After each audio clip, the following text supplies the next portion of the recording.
Discover your self உங்களை வரவேற்கிறது. இன்னைக்கு நம்மளுடைய டிஸ்கவர் யுவர் செல்ஃப் சேனல்ல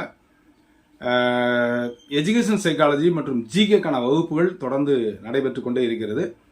ஸோ அந்த கிளாஸஸ் வேணுன்றவங்க கீழே தர நம்பருக்கு தொடர்பு கொண்டு இந்த கிளாஸஸில் ஜாயின் பண்ணிக்கலாம். இது போக மெட்டீரியல் வேணுங்கிறவங்களுக்கு மெட்டீரியல் அவைலபிளாக இருக்குது. போத் மீடியம் அவைலபிளாக இருக்குது.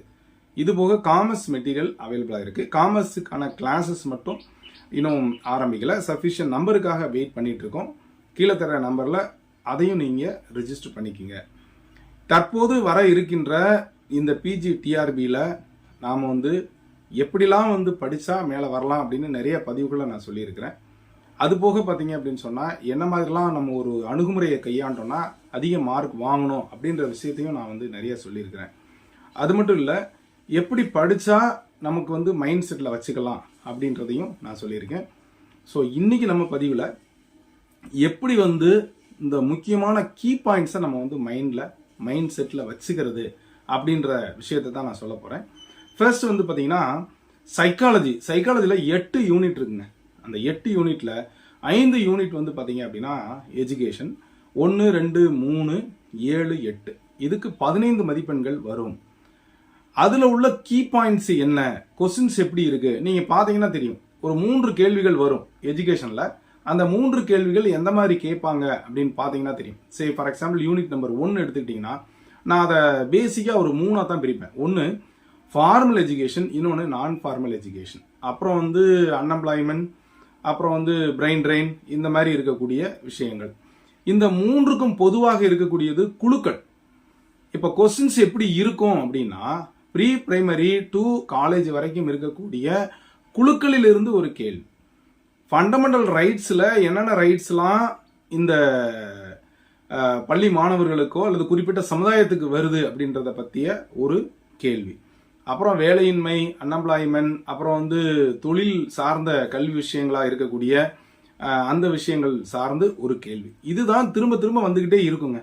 நீங்க ப்ரீவியஸ் இயர் கொஸ்டின்ஸ் பாத்தீங்கன்னா தெரியும். அப்போ ஒரு கேள்வி இருக்குன்னா அந்த கேள்வியில உள்ள இருக்கக்கூடிய அந்த மெயின் பாயிண்ட்ஸ், ஃபார்மல் எஜுகேஷன்ல ஒரு கேள்வி, நான் ஃபார்மல் எஜுகேஷன்ல ஒரு கேள்வி, ஆர்டிகிள்ஸ் மற்றும் குழுக்கள் சார்ந்து ஒரு கேள்வி. அவ்வளவுதாங்க. இதை தவிர்த்து வேற எதுவும் கேட்கவே மாட்டாங்க. சரி, யூனிட் நம்பர் 6க்கு போய்க்குங்க. சைக்காலஜி போய்க்குங்களேன். சைக்காலஜி போனீங்கன்னா அங்க ஒவ்வொன்றும் ஒரு 6 விதமான ஹெட்டிங் இருக்குங்க.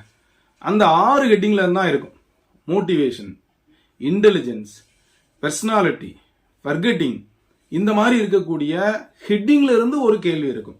ஒன்று இப்போ இன்டெலிஜென்ஸ் எடுத்தீங்கன்னா இன்டெலிஜென்ஸ் அதுக்கு என்னென்ன டெஸ்ட்லாம் இருக்குது, என்னென்ன மாதிரிலாம் தியரிஸ் இருக்குது, கோட்பாடு இருக்கு, பிரின்சிபல்ஸ் இருக்கு, இது விஷயமா யாரெல்லாம் கொடுத்துருக்குறாங்க அப்படின்ற விஷயங்கள் தான் அங்க கேள்வியில இடம்பெறும். சைக்காலஜியா இருந்தா 4, 5, 6ல இருந்து 5 கேள்விகள் வரும். எஜுகேஷனா இருந்தா 3 கேள்விகள் வரும். அப்போ நீங்க ஒரு 2 வருட கேள்விகளை பார்த்தீங்கன்னாலே தெரிஞ்சிடும் உங்களுக்கு ஈஸியாக எந்த ஏரியாவை கவர் பண்றாங்க அப்படின்னு தெரிஞ்சுட்டா ஈஸியாக உங்களால படிக்க முடியும். எஜுகேஷன் சைக்காலஜியை பொறுத்த மட்டும் அப்படிதான். ஜிகேல 8 யூனிட் இருக்கு. ஸோ அந்த 8 யூனிட்ல பார்த்தீங்கன்னா ஹிஸ்டரியில இருந்து ஒரு கேள்வி, கான்ஸ்டியூஷன்ல இருந்து ஒரு கேள்வி, தமிழ்நாட்டில இருந்து ஒரு கேள்வி, புக்ஸ் ஆதர்ஸ்ல இருந்து ஒரு கேள்வி, ஒரு டேட்ஸ்ல ஒரு கேள்வி, எவ்ரிடே சயின்ஸ்ல ஒரு கேள்வி, மொத்தம் 7. மிச்சம் 3 கேள்வி பார்த்தீங்கன்னா கரண்ட் அஃபேர்ஸ்ல இருக்கும். ரீசெண்டா நடந்த முக்கியமான விஷயங்கள், ரீசெண்டா நடந்த முக்கியமான அச்சீவ்மெண்ட்ஸ், ஸ்போர்ட்ஸ், இது சம்பந்தமா இருக்கும். இதை நீங்க ஃபோக்கஸ் பண்ணீங்க அப்படின்னு சொன்னா நீங்க அவுட் ஆஃப் 30 மார்க்ஸ் ஈஸியா எடுத்துடலாம். இந்த 30 மார்க்ஸ் தான் டிசைடிங் ஃபேக்டர். இதுக்காக தான் பிரத்யேகமாக கிட்டத்தட்ட ஒரு 2 வருடங்களுக்கு மேல சைக்காலஜியும் ஜிகேக்குமே கிளாஸஸ் போய்கிட்டே இருக்கு.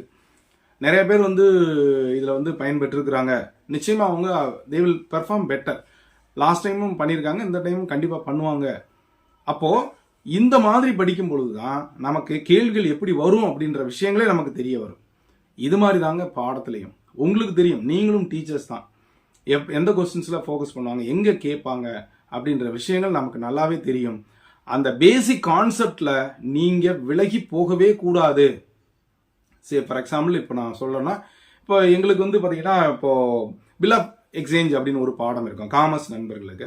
அப்போ அந்த பில் ஆஃப் எக்ஸ்சேஞ்ச்னா என்ன, பில் ஆஃப் எக்ஸ்சேஞ்ச் எப்படி என்டாஸ் பண்ணுவாங்க, அதனுடைய டைப்ஸ்லாம் என்னென்ன இருக்கு, யாரெல்லாம் இருக்கிறாங்க, பேய் யாரு, ட்ராயி யாரு, ட்ராயர் யாரு, எப்படி அது நெகோஷியபிலிட்டி அதுக்கு இருக்கு, 1881 நெகோசியபிள் இன்ஸ்ட்ருமெண்ட் ஆக்ட் படி அது என்ன அந்த முழுசும் தெரியணும். டேஸ் ஆஃப் கிரேஸ் தெரியணும், எப்போ வந்து அது ஸ்டேலாக மாறுது, எப்போ வந்து என்டார்ஸ் பண்ணலாம், எப்போ காலாவதி ஆகும், நோட்டிங் சார்ஜஸ், இது முழுசும் தெரிஞ்சால் மட்டுமே அந்த கேள்விக்கான ஆன்சர்ஸ் நம்ம பண்ண முடியும். அப்போ பேசிக்கான விஷயங்கள் நமக்கு தெரிஞ்சது அப்படின்னு சொன்னால், நீங்கள் வந்து ஒரு டிஸ்கிரிப்டிவாக இருக்கும், ஒரு யூனிட் கொடுத்துருப்பாங்க, அந்த யூனிட்டுக்கே ஒரு புக் இருக்கும், முழுசும் டிஸ்கிரிப்டிவ் தான். ஆனால் பேசிக் கான்செப்ட்னு ஒன்று இருக்கும் இல்லையா, அந்த பேசிக் கான்செப்டை மட்டும் நீங்கள் படிச்சுக்கிட்டீங்கன்னா எந்த மாதிரி கேள்வி கேட்டாலும் உங்களால் ஆன்சர்ஸ் பண்ண முடியும். நான் அதுதான் சொல்லுவேன். கம்பெனி ஆர்கனைசேஷன் எடுத்துக்கிட்டிங்கன்னா முழுசும் அந்த ஃபார்மேஷன் ஆஃப் அ கம்பெனி தெரிஞ்சால் போதும், எல்லா கொஸ்டினும் ஆன்சர் பண்ணிடலாம். இதே போன்றுதான் அனைத்து சப்ஜெக்ட்டுக்கும் நான் சொல்லுவேன். அந்தந்த யூனிட்ல இருக்கக்கூடிய முக்கியமான விஷயங்கள், ஃபேக்ட், பிரின்சிபிள்ஸு, டெஃபினிஷன், ஃபார்முலே, இது தெரிஞ்சா போதும். இது எப்படி அப்ளை பண்றாங்கிறது தெரிஞ்சா போதும். நிச்சயமா வந்து நீங்க வந்து ஒரு நல்ல ஸ்கோர் பண்ண முடியும். வெறுமனே டிஸ்கிரிப்டிவா வாசிச்சு விட்டுட்டு போனீங்கன்னா நாலேஜ் ஏறாது. அதுல இருக்கக்கூடிய கீ பாயிண்ட்ஸை இப்போ நான் சொன்ன பாயிண்ட்ஸ்லாம் என்ன பண்ணணும்னா, you keep a separate notebook for your subject and psychology and GK. இது தனியாக எடுத்துக்கோங்க. ப்ரீவியஸ் இயர் கொஸ்டின்ஸ்லாம் ஒன்றா எழுதிட்டே வாங்க. வந்துட்டீங்கன்னா உங்களுக்கு தெரிஞ்சிடும் இப்போ எதை ஃபோக்கஸ் பண்ணுறாங்க அப்படின்ட்டு. இதற்காக நீங்கள் ஒரு வாரம் எடுத்துக்கிட்டாலும் பரவாயில்லைன்ற இந்த அனாலிசிஸ் போடணும். நான்லாம் அந்த அனாலிசிஸ் போட்டதுனால தான் இங்கே தான் நம்ம வீக்காக இருக்கோம், ஸோ இதைத்தான் நம்ம மிஸ் பண்ணியிருக்கோம் அப்படின்னு நமக்கு தெரிய வரும். ஸோ இது போன்று ஒரு இதான் சரியான பிளானிங் அப்படின்னு சொல்ல முடியும். உங்கள் சப்ஜெக்டுக்குனுடைய கீ பாயிண்ட்ஸ் அனைத்தும் நீங்கள் உங்கள் மைண்ட் செட்டில் இருக்கணும். அது எப்படி அப்ளை பண்ணுறதுங்கிற மைண்ட் செட்லையும் இருக்கணும். இதே போல தான் சைக்காலஜிக்கும் ஜிகேக்கும் அந்த ப்ரீவியஸ் அனாலிசிஸ் வச்சுக்கணும். இப்போ எல்லா சப்ஜெக்ட்டுக்கும் இன்னைக்கு கூட ஒருத்தர் பேசினார், ஃபிசிக்கல் டைரக்ட் சார் எங்களுக்கு நிறைய சிலபஸ் கூடிருச்சுனார். உங்களுக்கு மட்டும் இல்லை சார், எல்லாருக்குமே சிலபஸ் கூடிருச்சு. இருந்தாலும் அந்த ஒரு குறிப்பிட்ட யூனிட்டை பற்றிய நமக்கு ஒரு முழு அறிவு, அந்த ஒரு ஜிஸ்ட்னு சொல்லுவோம் இல்லைங்களா, அது தெரிஞ்சா போதும். எப்படிப்பட்ட ஒன் வேர்டு கொஸ்டினையும் நம்மளால ஆன்சர்ஸ் பண்ண முடியும். நல்லா தெரிஞ்சுக்குங்க. we are not asking any explanation, we are supplied with 4 answers and we have to choose best among them. அதில் பெஸ்ட் தான் நம்ம சூஸ் பண்ண போகிறோம். அப்போது அந்த ஒரு குறிப்பிட்ட யூனிட்டை பற்றிய ஒரு நல்ல நாலேஜை நாம் ஒரு ஹிண்ட்ஸ் மாதிரி எடுத்து எழுதணும். ஒரு 700 பக்கம் கொண்ட ஒரு பாடம் இருக்குது எங்களுக்கெல்லாம், மேனேஜ்மெண்ட் அக்கௌண்டிங்லாம். அந்த 700 பக்கத்தை ஒரு 100 பக்கமாக மாற்ற வேண்டும். முதல்ல படித்து அந்த 100 பக்கத்தை ஒரு பக்கத்துக்குள்ளே கொண்டு வரணும், 2 பக்கத்துக்குள்ளே கொண்டு வரணும்.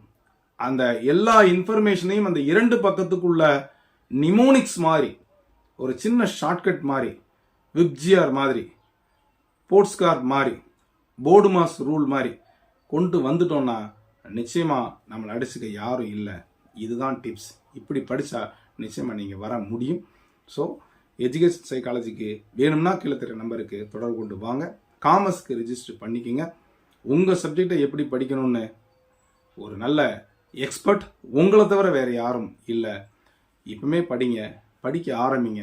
நிச்சயமாக இந்த வருடம் வரக்கூடிய தேர்வில் நீங்கள் கண்டிப்பாக வெற்றி பெற முடியும். தொடர்ந்து இது வரைக்கும் நம்முடைய சேனலை சப்ஸ்கிரைப் பண்ணிட்டு கூட பெல்லைக்கானை கிளிக் பண்ணிட்டு மறக்காமல் செலக்ட் பண்ணுங்கள். மீண்டும் அடுத்த ஒரு நல்ல அப்டேஷன் சந்திக்கிறேன். நன்றி, வணக்கம்.